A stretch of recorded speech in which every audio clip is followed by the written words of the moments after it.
नहीं भेजती ससुरार।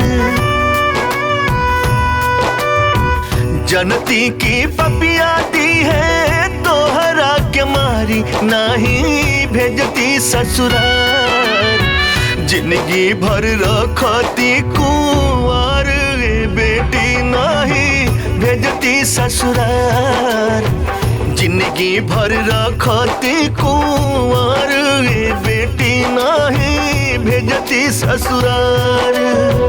दुनिया ताना मारित देत भले गारी, नहीं भेजती ससुरार।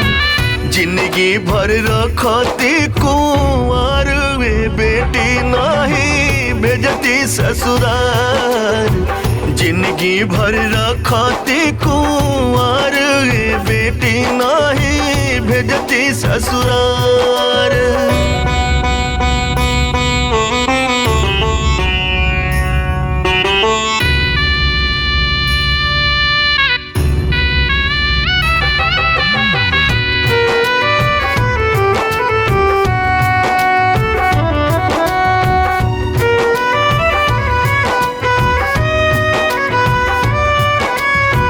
पपियन के लगे हमरा भेजले न जाई तू, कम से कम अखिया के सोझा हमरा रही तू। दोष न तोहार बेटी, दोष कुल हमार बा। मौत के तोहरे बेटी बाप जिम्मेदार बा। रितिया निभावे में ही गलती भइल भारी, नहीं भेजती ससुरार। जिंदगी भर रखती कुंवर बेटी, नहीं भेजती ससुरार। जिंदगी भर रखती कुंवर बेटी, नहीं भेजती ससुरार।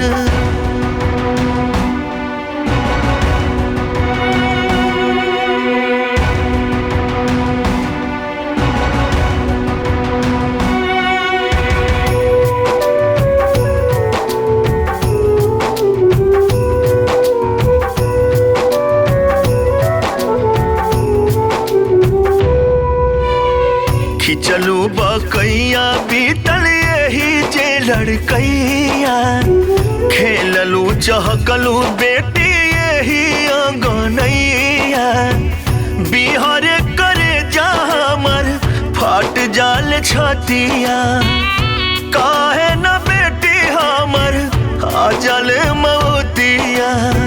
गिधवन से मारल गईली चिड़ैया बेचारी, नहीं भेजती ससुरार। जिंदगी भर रखती कुंवर बेटी, नहीं भेजती ससुरार। जिंदगी भर रखती कुंवर बेटी, नहीं भेजती ससुरार।